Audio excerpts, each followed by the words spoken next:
Hello, sir.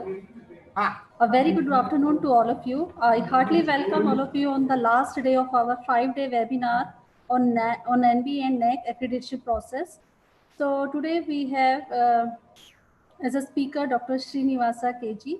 Before we start the session and introduce about our speaker, we have some announcement for the participants that at the end of the session, we'll be having, we will give you as a questionnaire and feedback form. So I request all the participants to submit it by tomorrow evening.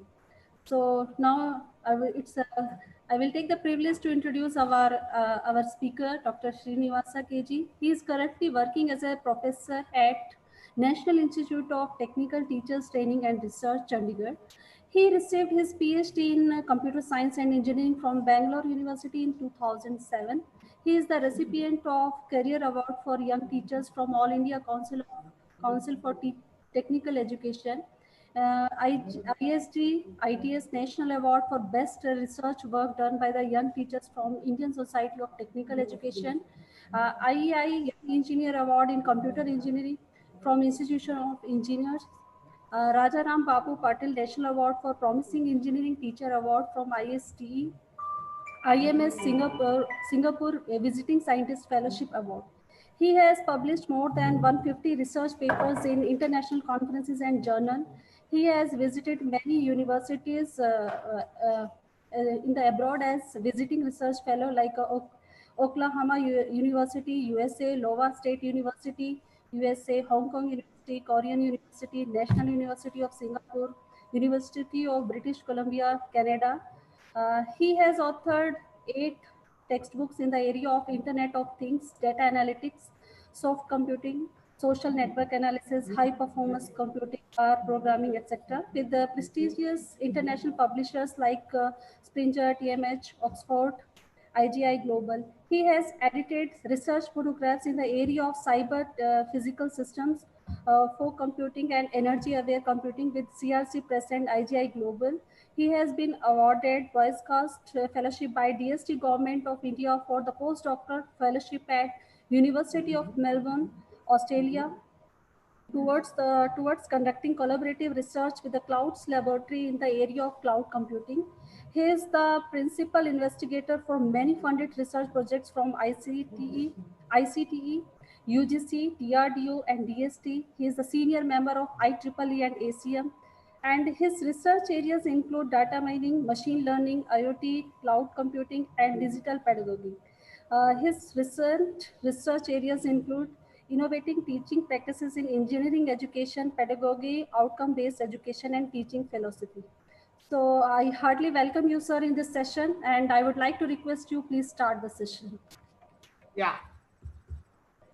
Dear participants, I thank the organizers and MSRIT in particular for giving me the opportunity to talk through this webinar. And my topic is blended learning. What I do is, for example, if you have any questions, you can put it on my chat box. I keep watching the chat box and answer you as and when I am presenting. So as I told you, the topic is blended learning. And I will also blend my lecture with PowerPoints and some kind of notepad, some kind of blackboard, so that I will demonstrate you how to make this blended learning practically possible in our classrooms. So let me first tell you, what do you mean by this blended learning? I think you have in Mixi, there is something in mixer and grinder, you have a blender, right? What that blender does, you put a lot of masala and many other things. So it basically, it gives you a different outcome. So in the blended learning also, you don't have a kind of a fixed pedagogy in your classroom. So typically, what you will do, let me just take a step by step. I will not show much of presentation. Let me take a, is my notepad is visible to you? 1 minute. Yes, sir, it's visible. It is visible, right? I keep writing some kind of jargons on my notepad so that you will understand what exactly you mean by blended learning. See, for example, The typical things that we follow is Blackboard, Blackboard teaching, that is Blackboard with white chalk. Nowadays, a few people have, what do you say, they have a luxury of having Excuse some me, sir. kind of with white chalk. Excuse me, sir. Huh. Sir, notepad is not visible. Sir, if you share the desktop, it will be visible. Otherwise, individually, all the apps you had to Yeah, share. I will just stop sharing it. Then I will share. If there is only screen sharing, yeah, I will just share the notepad. No issues. Where is whiteboard notepad? Yeah. Share the, yeah. Is it visible now? Yes, sir. It is Is visible. my this one? What is this? Notepad is visible? Yes, sir. Yeah. So what is that? Earlier we used to teach on Blackboard with white chalk, or somebody we might have transformed in, for example, some good colleges have what? They have what you say whiteboard, and what you say a marker, right? Apart from that, what else you are teaching? What are the other pedagogies that we are actually adopting in our teaching learning process? Beyond this, we don't have much. We may give some kind of seminar to students. We may conduct some laboratories. Okay. We may conduct some workshops, right? We may conduct some kind of group discussions.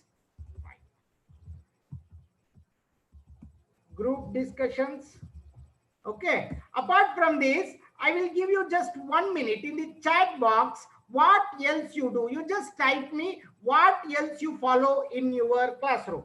You use Blackboard with white chalk, whiteboard with marker. You may conduct some seminar. People are telling that PPT presentation, PPT, right? Okay, fine. Apart from that, animations, you are using animations in PPT only. Okay, right. Then flipped class for, yeah, that I will take. Then somebody is telling that video. What do you mean by video? Acha, you are using some guest lectures. Okay, you guest lectures. Then you are showing, okay, role play. Somebody are using role play. Okay. Then flipped class, I will just take models. People are actually using some models, right? People usually in schools, they use models. Then people, concept map is not used in teaching learning.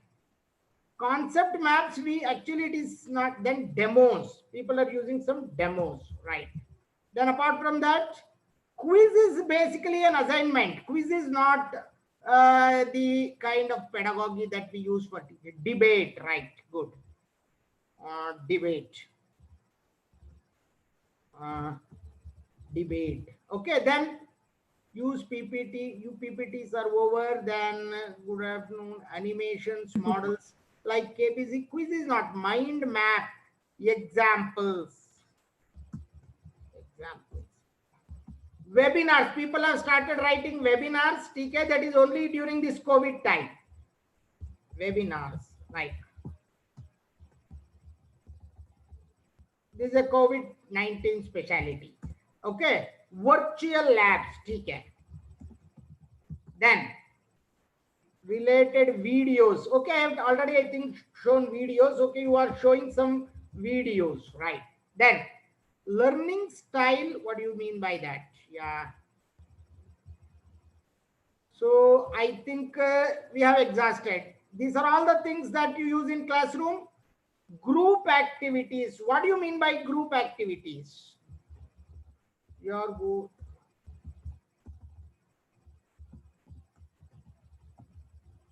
Okay. So mini projects. People are using mini projects. Case studies, I think I have already told. Tutorial.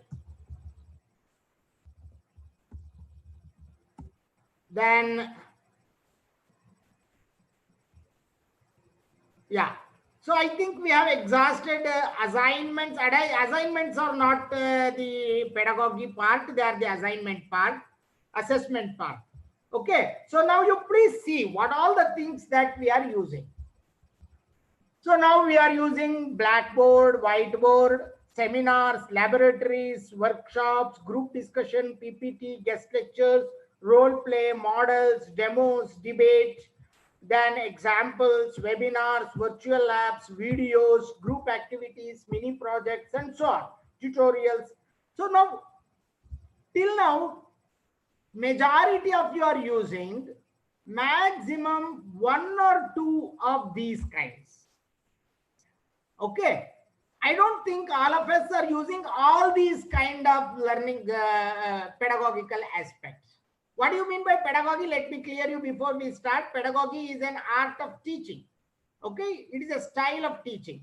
So basically, in the traditional classrooms, we are bound to use only these kind of notes. See, for example, when you say theory lecture, we will either use blackboard or white chalk or whiteboard or marker. We may ask some students to do some seminar. We may have 1 or 2 group discussion. We may have 1 or 2 guest lectures. We may have these role play models and all may not be applicable in all subjects. Okay, role play may, for example, if you are teaching software engineering, then role play is okay. Otherwise, in all cases, role play will not be. So once I just wanted to make it clear, not all the things are possible in all the subjects or in all the classrooms or in all the institutions. First, we should know what are our constraints. So now, did you understand what all the things that we are using? Right? Now, let me come one by one. So these are all the things that you are using. So now, basically, what is this? You are using some tools to teach, right? The tools may be whatever. It may be Blackboard, whiteboard, lab, tutorial. These are all what I call it as a tool to communicate your ideas, to communicate your presentation to the students. PowerPoint presentations, animation, and other things. But when you actually see the scenario right now, the students get bored. Whomsoever you ask, the students will tell, "Yaar, mujhe bore ho raha hai. I am getting bored." Even you bring the Nobel laureate to give 48 hours of lecture in our traditional classroom, the students after 2 to 3 hours, they will say that we are getting bored. Why students are getting bored? Because of the monotonous way of our teaching learning process. Okay, so how to overcome this so that we enhance the attention of the students to learn, to engage actively in the classroom. So how do we do that? One such concept, this is also the part of this one, flipped classroom. What is this flipped classroom? It is a very simple concept. Earlier, what we used to do, teach in classroom and give homework to home, right? So they will do the homework at home and you will teach in the classroom. Now you flip this. What happens? They get taught in home and they do homework in your class, right? This is a flipped classroom. How this is possible? How this is possible? This is possible with sharing the existing digital contents. For example, how they get taught at home? They get taught at home. How do they do? How do you teach them at home? It is not the home tuition that you are trying to do. Okay. What you do is give some study materials for the students. The study materials can be videos, okay, or it can be some literature, Sorry, there may be some spelling mistakes when I am typing. Please don't, it happens because I am typing very fast. It may be some literatures or it may be some papers, or it can be anything. It may be, for example, NPTEL videos. Okay. Etc. So what the student will go through this at home. What happens? The students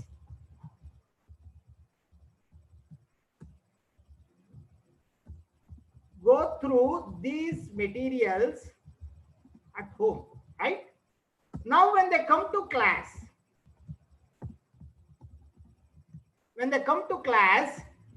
you give a small assignment.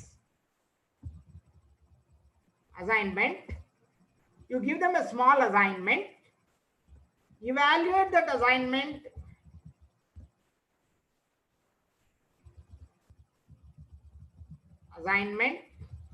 in the classroom itself.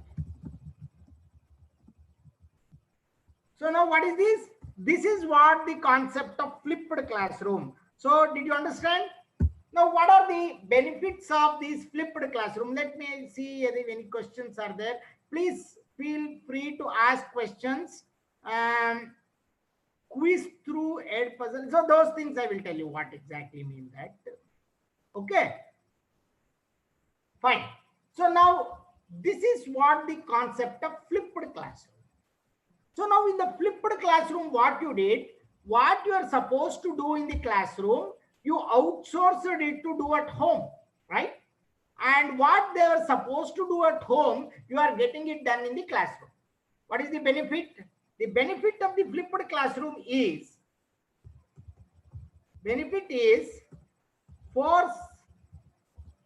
forcing the students. So the students are forced to learn on their own, right? Learn at home, right? And on their own, right? And you are engaging them in classroom, but please always see what is this. You cannot do flipped classroom all the days. Very caution. Don't flip all your classes. This is very dangerous. Okay, don't flip all your classes. Then the institutions also will flip us, right? So what is the important thing? If you start flipping all your classes, then students will think that you are of no use to them.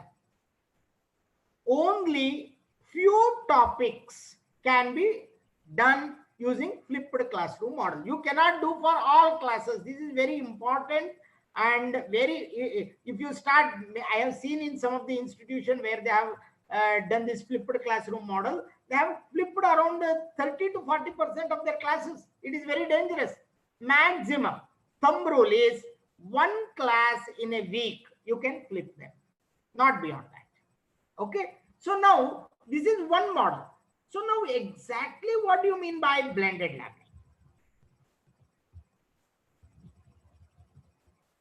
Before we go to blended learning, I will just share with you the digital pedagogy aspect. Okay, just share. Yeah. If you are getting bored, you please stop me. Why I am not following a monolithic procedure of having only one PPT and telling you the same thing? Because 1 minute.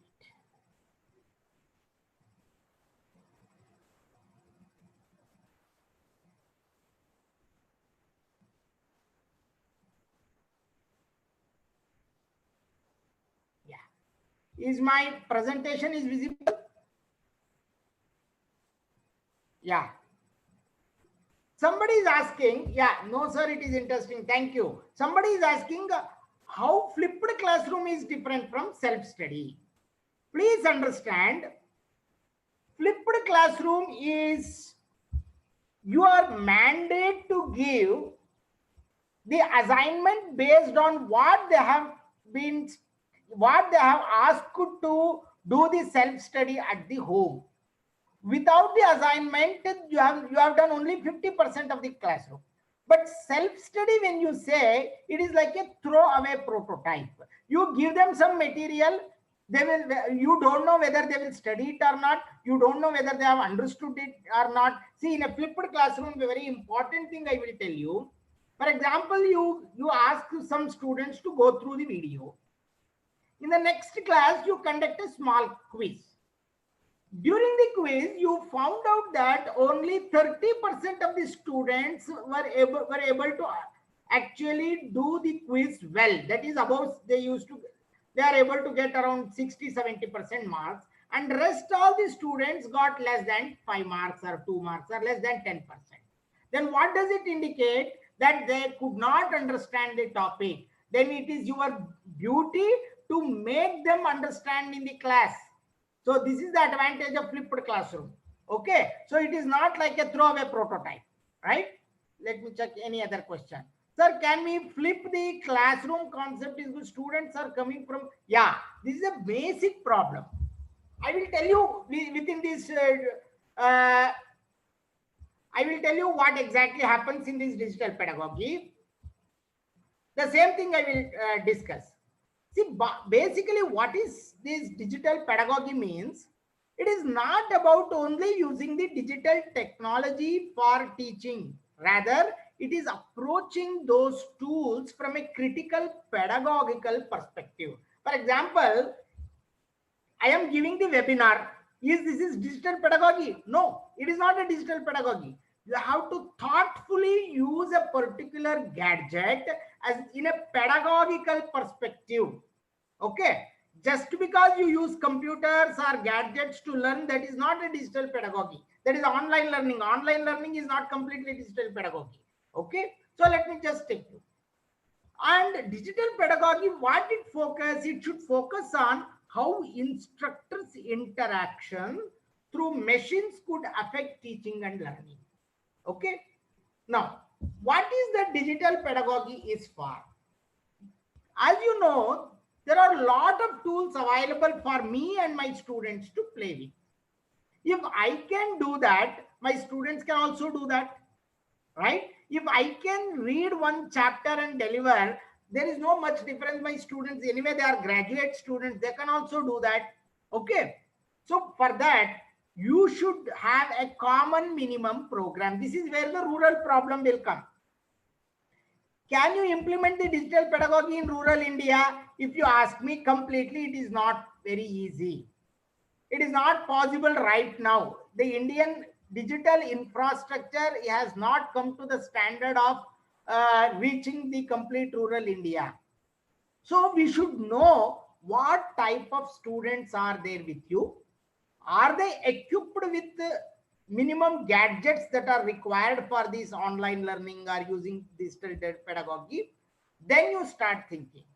Now, usually, whether this digital learning, it will end with the course or it will start after your course ends. This is very important.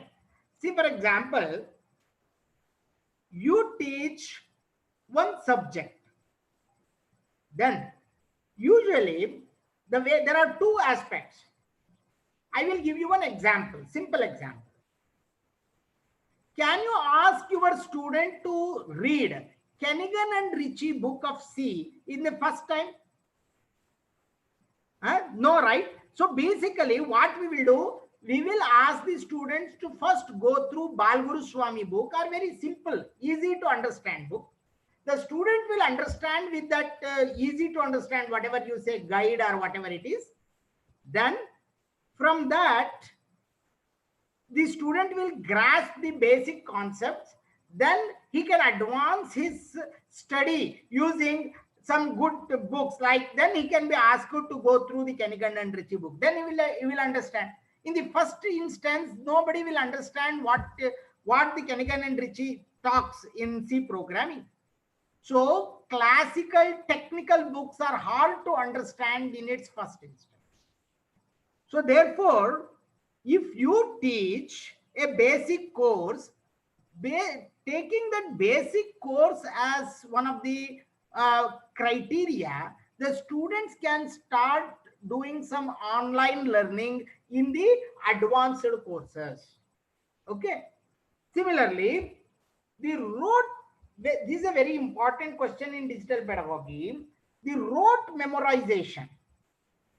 What we have to avoid. See, when during these online classes and many other things, lot of people are now talking about online examination. So now when you say online examination, it is, so can you give the questions like explain, describe, write short notes on? We cannot give such kind of questions because they map to the rote memorization issues, and students can easily copy those things which are available at internet. So you have to give the question that where students will able to see what is there in the internet. He should be able to apply it to a particular area. So basically in your Bloom's taxonomy, you have the criteria like apply, create. So only those kind of questions can be actually given when you are talking about this digital pedagogy. Then very important question, what is this authority of a teacher? Because everything is available on the internet. How do you tell? So it is our duty to tell the students what is the ethical, or what are the exact what is the authentic resource and what is the non-authentic resource. You should be able to tell the students. Then what happens when the learning is removed from the classroom and exposed to entirely in the digital landscape? We are actually seeing this problem now. We are actually now talking of the virtual universities. Okay. So basically the digital pedagogy is for collaborating work, students. Then it is for inclusion. We have to ensure that the technology is being incorporated, allows everyone to participate, and it is for better class participation, right? So as I told you, what is pedagogy? It is the theory and practice of education. So what to expect? This is a very important slide I always tell. Education should prepare students to understand and deal intelligently with the modern life. That is education. Basically, it should encourage the contacts between the students and the faculty. Knowing a few faculty members well encourages the commitment, that is different. And it should develop a reciprocity and the cooperation among the students. Students should ensure that learning is enhanced when it is a team effort. And good learning is always collaborative and social. Good learning cannot be competitive and isolated. Students should be told about this. Therefore, please, you see in the NBA criteria, there is a lot of importance for teamwork. Okay. Similarly, we should use some active learning techniques where students do not learn much just by sitting in the class. They must make what they learn as a part of themselves. Learning by doing is a very important aspect. And very important thing, even I am also not an exception in this. You should give a prompt feedback. You should tell that a student what exactly he deserves, he or she deserves. You have to give so much of marks. Unfortunately, our marks will never map the intellectual ability of the students. That is a major problem. We don't give them a feedback whether you are good or bad. We will say everybody are good. Therefore, as a teacher, you should communicate high expectations from the students. Of course, it will be little difficult, but we should start doing this. And you should respect a diverse talents and way of life. You cannot say everybody to sit silently in the lab. You have to see the diverse talents of the students and different ways of learning. In the National Board of Accreditation, there is one very important sentence that is there. What is that sentence? The objective of the OB is to encourage the fast learners and to support the slow learners. So when you say you encourage fast learners, how do you are encouraging the fast learners? You are forcing all the students, fast learners as well as the slow learners, everybody to sit in your 48 hours of class. Why you are supposed to do this? You put these fast learners on a particular project, let them do the project on their own. They will just discuss any doubts with you. The rest will, you do the class who actually require your class. For the rest, ask them, give them a good project work or give them some good work so that let them do it, which will actually put a better expectation on the students. So thereby what you are doing, you will be encouraging the fast learners to do something beyond your expectation or beyond the normality. Okay. So let me check any questions are there. Sir, giving all the materials to students may help them only after teaching them concepts, I think. Yes, you are correct. Giving all the materials to the students will help them. See, 10 years back, students used to ask you notes. Nowadays, nobody will ask you notes. Even we have stopped giving the writing the notes also. How many percentage of teachers are actually writing the handmade notes? We don't, because this, for example, in the PPT, if you see my first slide. What is my first slide?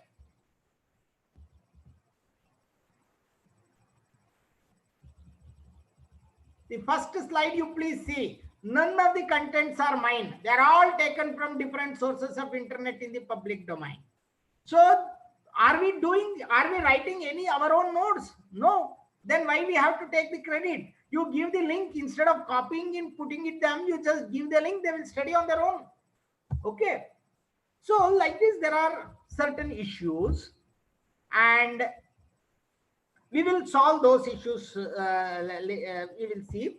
There are some well-known digital pedagogy concepts. One is constructivism. These are all some of the old theories. Let me not work about that. Then very important that all of you, no one told me in this one, problem and project-based learning. I am going to give the project-based learning or problem-based learning. This is a very important. See, always you will think solving problems in the class is a problem-based learning. Giving them a mini project is a project-based learning. No. Problem-based learning or project-based learning is not just that. I will just explain that in the notepad.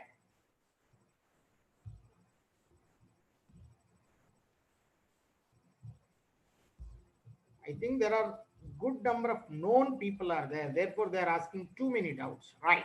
Yeah. I will just share the screen. 1 minute. Yeah. What do you mean by a problem-based learning or project-based learning? Problem or first problem-based learning. For example, you want to teach a Newton's theory. Is my notepad is visible? Is my notepad is visible? Yeah, thank you. Yes, okay. Fine, thank you. So what do you mean by problem-based learning? Problem-based learning is, how do we, for example, if you want to explain the concept,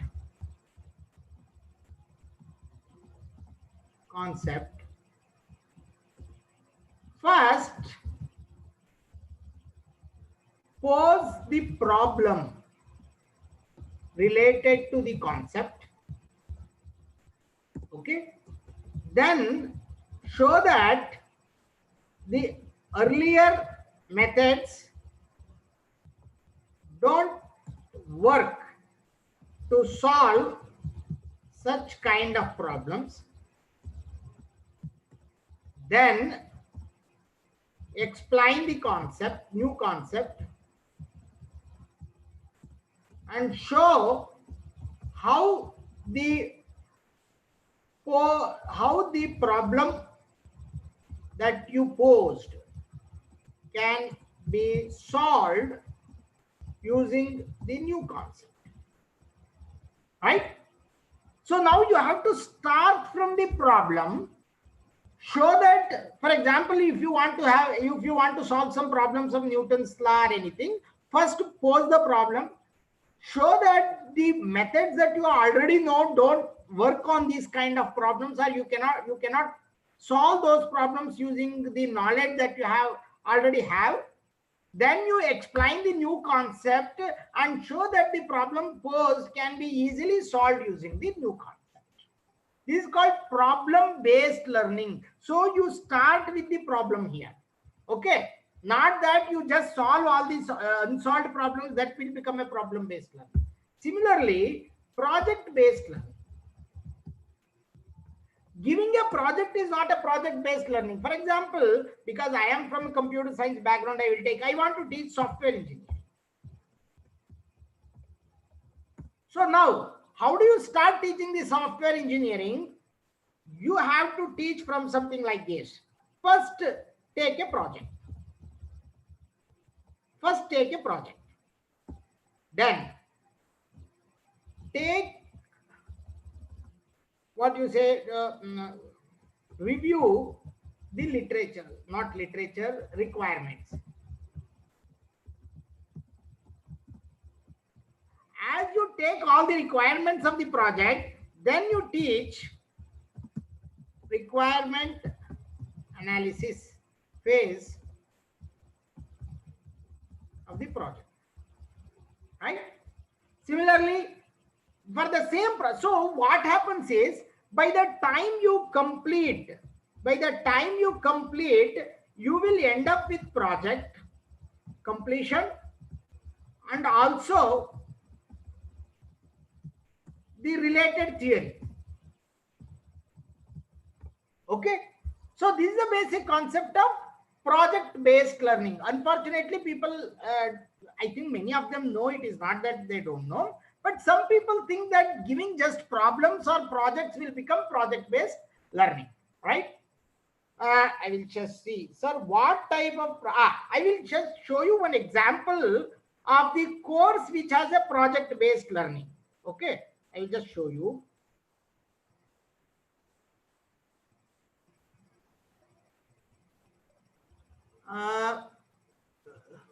One.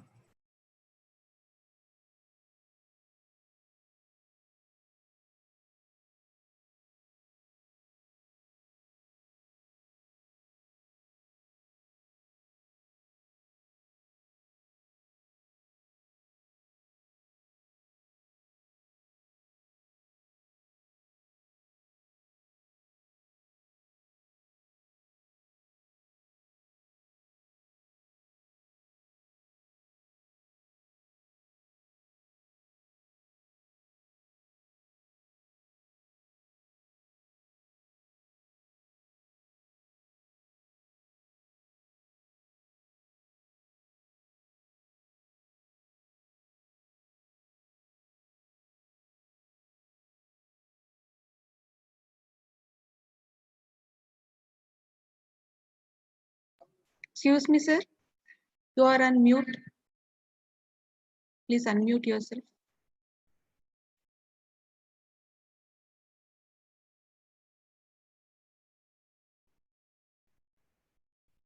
Excuse me, sir. Please unmute yourself.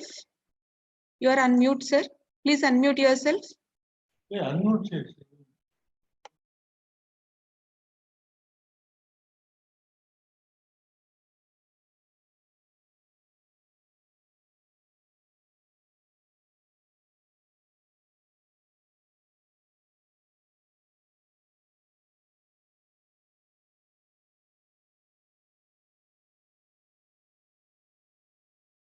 Yeah. Am I audible? Yes, Yeah. sir. Fine. So this is visible to you? An example of this one. Okay. Right. This is one example of modern project-based learning. So again, let me share.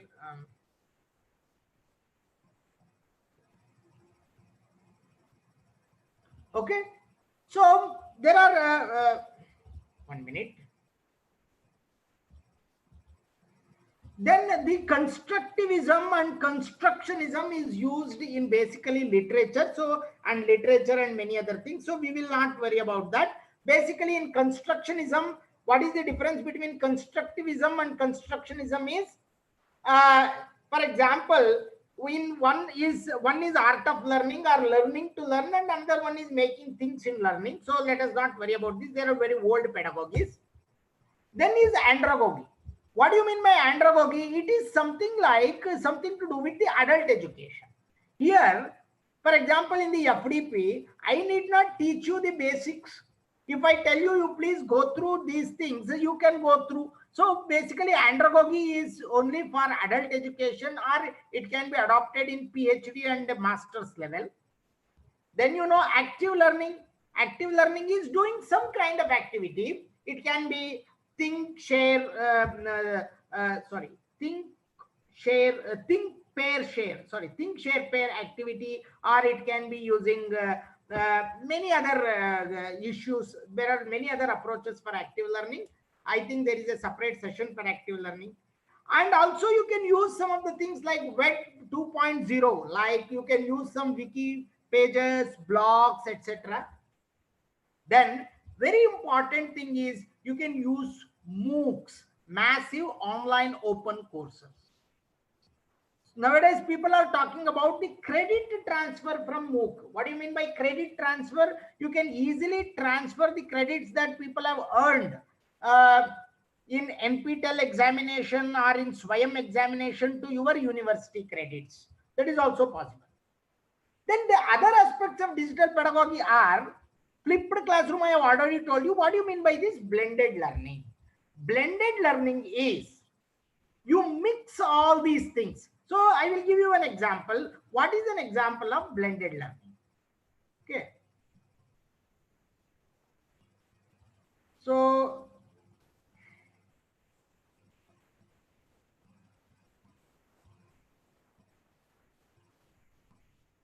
what do you mean by a blended learning? Very simple example. Blended learning means you create a new lesson plan. Day 1, you are going to teach using Blackboard. Oh, sorry. You are going to teach using Blackboard. Okay. In the second lesson, you are going to teach again using Blackboard. In the third class, you are implementing flipped classroom. You are giving them some videos and other things. In the fourth class, again you are using Blackboard. In the fifth class, you have some seminar. In the seventh class, you use some case studies. In the eighth class, you give some tutorials. In the ninth class, show some role play. In the 10th class, you ask some students like this. So what is this? In every classroom, in your blended learning means in every class you are using different kinds of pedagogy, but it should be a part of your lesson plan. It should be a part of your lesson plan. Then you have a blended learning. Then you have some think, pair, share. That is called an active learning method. Then in the 11th class, you may again use a Blackboard. In the 12th class, you use some virtual what do you say, virtual lab or anything. Okay. In the 13th, again, you use a flipped classroom. Flipped classroom should be used for the kind of topics which, see, use for the topics which are easy to understand by most of the students. So one example, syntax of C language. Okay, they can actually learn on their own. Some of the small syntax, you need not actually spend most of your time to teach the syntax, right? Like this.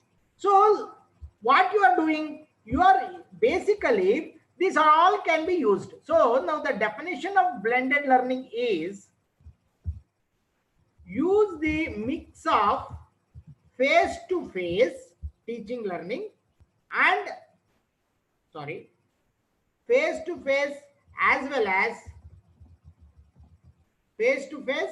as what you say, flipped or videos or online contents. So in the blended learning, you use the mix of face-to-face as well as the online contents as a part of your teaching learning. Fine. This is clear? Let me check. Audio is not clear. I don't know. Can you? Don't worry. The PPTs and all is not a big issue. So this is an example of a blended learning.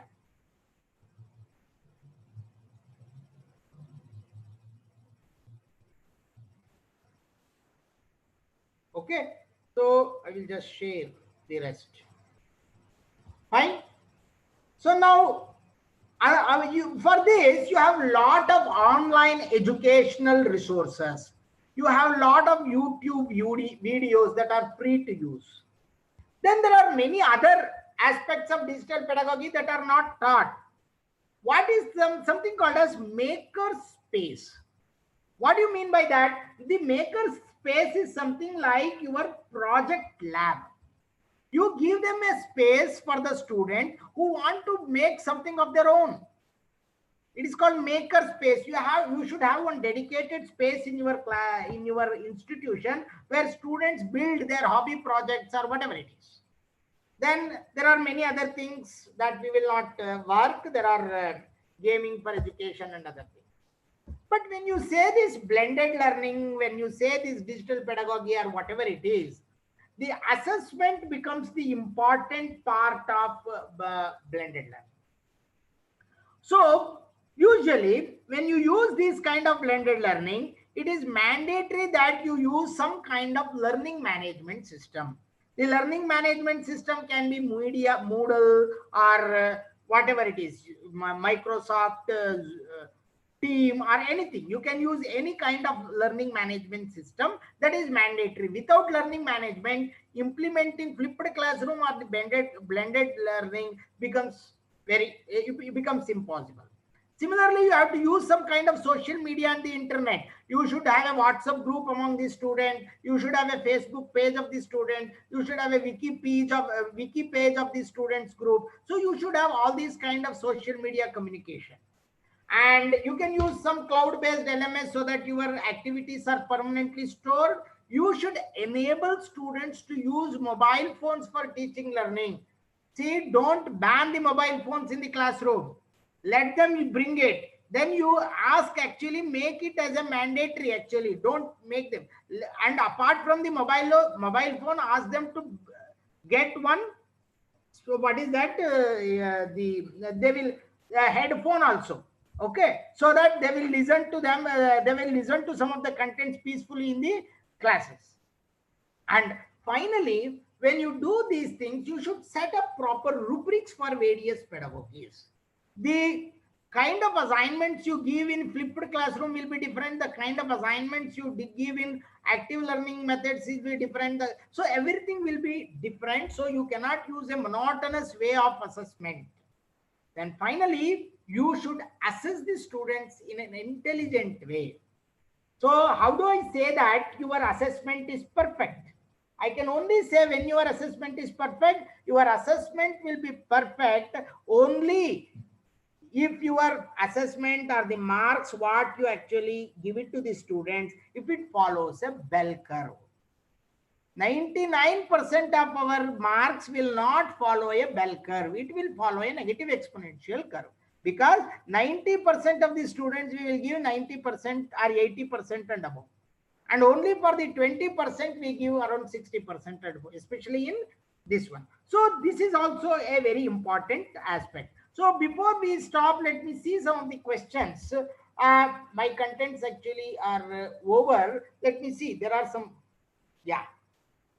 We can have some questions. What is the credibility of an assessment becomes? Yes. There is a question. The credibility of what is the importance of the credibility of the assessment? I didn't understand what you mean by the credibility of the assessment. See the assessments, for example, I will ask one question. If the question is actually, I copy the question directly from the internet, what is that assessment? The question is already there. Majority of us, what we do, we give the questions from the solution manual given to us by the student, by the publisher. The solution manuals are also available with the students. They have hacked from some places and they have got the solution manual. So therefore, the credibility of the assessment becomes a question. Day by day, we should improve our assessment methods. Now, how to implement DP in affiliated colleges? This is a very important question. Please see, affiliated college means you have certain restrictions. The restriction is only with respect to the internal assessment marks and the final end semester examination. But there is no restriction on how do you teach. The university will never tell that you have to teach only using blackboard and white chart. So the DP can be effectively implemented, but you don't have an freedom in assignments. You have to freeze the assignment only for these 25 marks. Rest you cannot do. Whereas in autonomous colleges, they have a liberty up to 50 marks. Okay. So, but art of teaching learning is, there is no issues. You can implement the way you teach. You can actually implement all these things in affiliated colleges also. There is no issues. Any other question?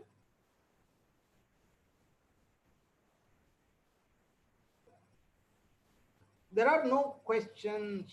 Okay. Yeah.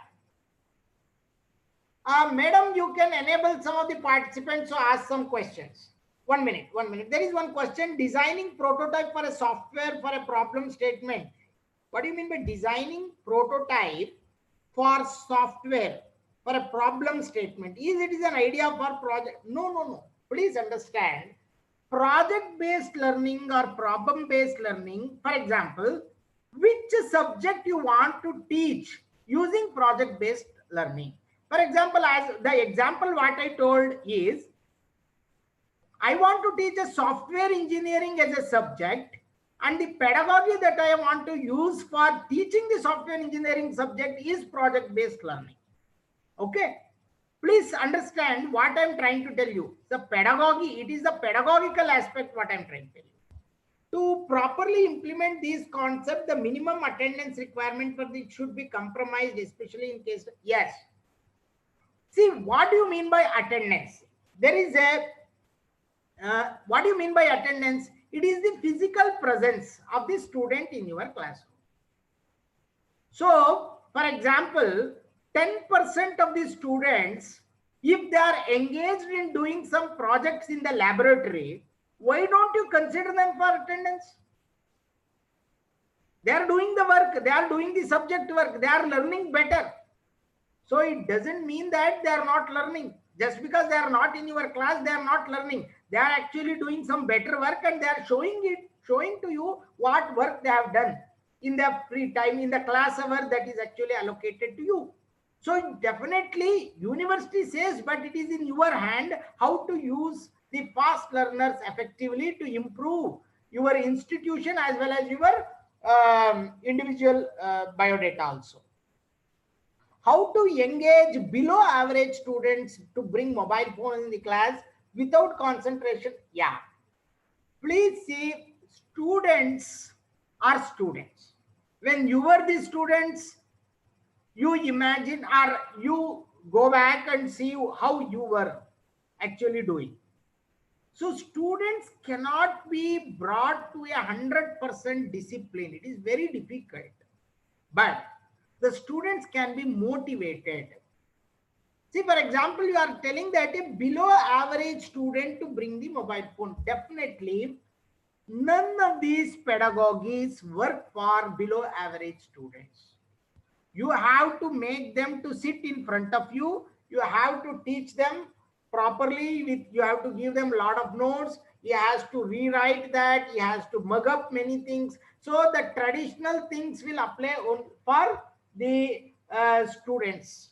Okay, it is not for this, but still they have to be taught. They are the part of the system. So you teach for them effectively.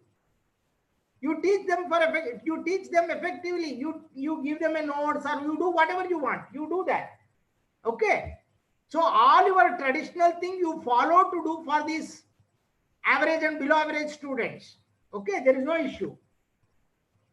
And for example, you try to bring the below average students to an average level. You cannot always keep these below average students in the same level for the 4 years.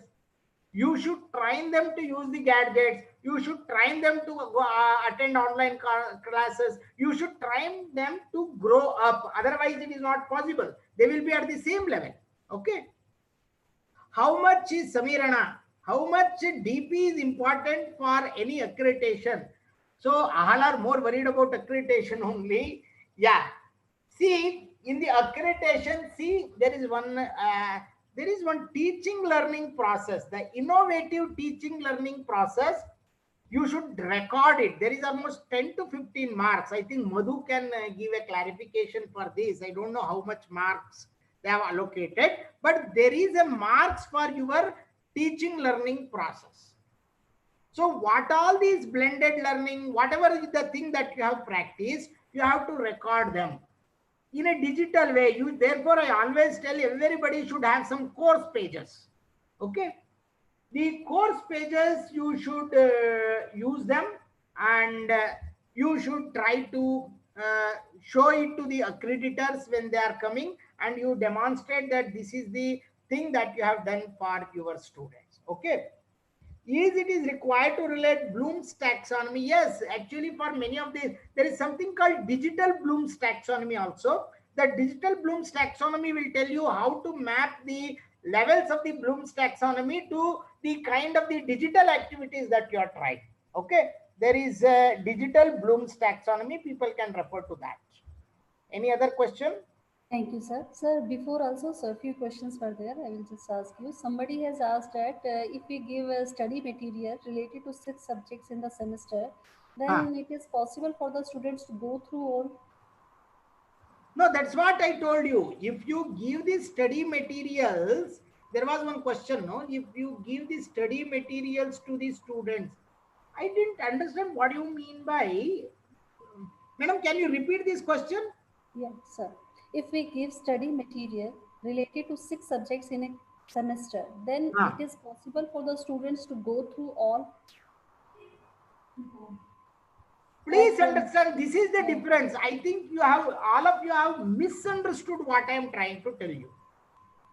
I showed you the blended learning. In the blended learning, the study materials, you cannot throw away to them. Only for 1 or 2 or maximum 10 classes out of 48 classes, you can give them some study materials and do some flipped classroom and other things. Rest of the things you follow some of the traditional methods. What I'm trying to tell you, don't leave the traditional method. Don't completely shift to digital pedagogy. That is very dangerous. You should follow the traditional method. Along with that, you should have some kind of these methodologies so that they get trained. Okay. And completely giving the study materials for all the subjects for all complete syllabus will not help you. You can give, there is no problem. But once you give everything, they will not study so much. If you give more than 2 pages, the students will never study. Similarly, if your video is more than 10 minutes, then they will not watch the video. Therefore, you please see the videos of Coursera. They will be maximum of 5 minutes to 10-15 minutes. Beyond that, there will not be any videos. Okay. Thank you, sir. Right. Sir, one more question was there. one What are minute, the one minute. popular tools for DP? Yeah, tell me. What are the popular tools for DP? What are the tools? Yes, sir. Popular tools. The tools are, see, for example, these are all the pedagogy. There is no tools for pedagogy. There are not so much of tools. As I told you, you have to integrate these concepts with the learning management system like Moodle and other things. Even, for example, Google Classroom is also there. In the Google Classroom, I don't know whether you have given the assignment. There is something called even the rubrics you can set in the Google Classroom. So like that, every individual tools have their own set features. So you can use them appropriately depending upon the scenario. Which criteria of NAC the DP can be related to? I don't have the NAC criteria now. It is basically related to teaching learning. Sir, one more question is there. Somebody has asked that in class, actually, we have 3 types of students of different strength. And if we try to use different DP for them in a limited hours of our lecture, it will be difficult in their, like, any tips to manage this? Yeah, that's what. See, please see, if you use the same bell curve on the student, there will be 10 to 20% of the students who are really fast learners. So use those fast learners to do some kind of innovative projects or do something. They are actually out of this. You are assume that you are not teaching for this top 20%. You are teaching for the rest 80% who are average and below average. The average majority of these pedagogies works for average students. Whereas for the below average students, so therefore what I told you, even your blended learning should have a mix of 60% traditional classroom methods and another 40% innovative methods in teaching learning. Don't have complete 100% innovation in teaching learning.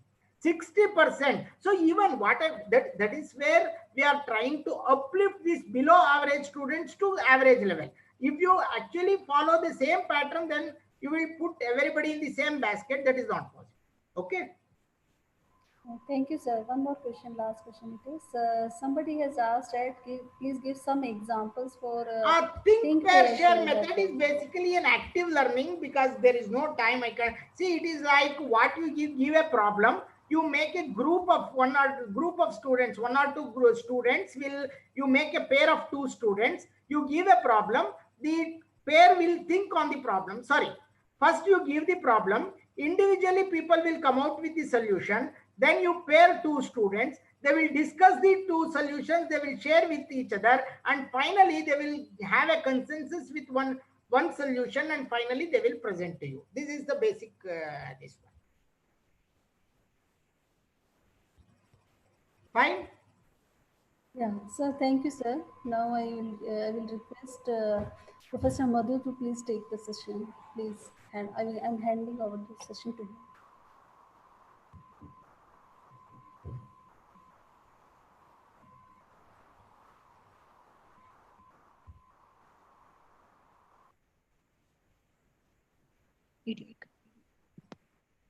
Fine. Yes. Thank you, sir. Thank you for the nice session. Thank you. Thank you. Sorry, I did not follow the traditional PPT method because people will get bored. Therefore, I have switched from different tools so that people will either you will get convinced or you will get confused. Okay. So, so at least you will there it will not monotonous things will not be there. That's why this is anyway. Thank you, and especially I don't know why Madhu has kept this 2 to 3 session. It is a really boring session, especially in online mode. Either people will switch off their audio and video, and they may be in sleeping mode also. I don't know, but I'm seeing a lot of people chatting. So it is nice that many of the people are awake. Thank you. Okay, sir. Thank you, Dr. Madhu. So anyhow, we are at the end of the last, we are ending the 5-day webinar on NB and NAC accreditation process. As a program coordinator of the AICTE Margadarshan, as well as a coordinator for IQAC of MSRIT, this is my duty to read the brief report on this 5-day webinar on NB and NAC accreditation. Initially, we started the NAC, this seminar on 4th at 10 a.m. Dr. Dilip Malkade, advisor AICTE, has addressed us, and we had 10 very good sessions covering the whole NBA accreditation process, NAC accreditation process, and the teaching learning methods. Under this was 10 sessions, we have almost covered entirely the whole OBE process in detail, and we have dealt with the filling of the NBA form by Dr. Ranganath. He has covered beautifully the coverage of whole NBA process. And I hope there is an overwhelming response. The overwhelming registrations in terms, registrations were there, but the number of registration to the number of attendees, there is a huge mismatch is there, but still, anyhow, this is our duty. We have done it to our satisfaction. I hope all the participants are satisfied with what we have done. And this 5-day webinar would not have been successful with the great help extended by my colleagues, Dr. Pradeep Kumar Dikshit, Dr. Mrinalini, Dr. Kalpana Sharma, Dr. Shivakiran, Dr. Shivaprasad Yadav, and Dr. Dinesh. I hope, and this is the way, whatever the possibilities, whatever the things we could able to do from our side with small technical errors, we have done it to our best. I hope this gives you an opportunity for us to improve in the future. Now I request to the final session, I request Dr. Mrinalini to propose a vote of thanks. At the end of the session, there is a feedback. The feedback form will be sent to all the participants to their mail. There is 24 hours of time. So by tomorrow evening, you can submit the form. Respected dignitaries, our most valued participants, ladies and gentlemen, it's my privilege to propose the vote of thanks on this occasion. At the outset, I, on behalf of the organizing committee and on my own behalf, would like to express my profound gratitude to Professor Dilip N. Malkade, Advisor 1, AICTE, New Delhi, for sparing his valuable time to address the webinar gathering during inauguration.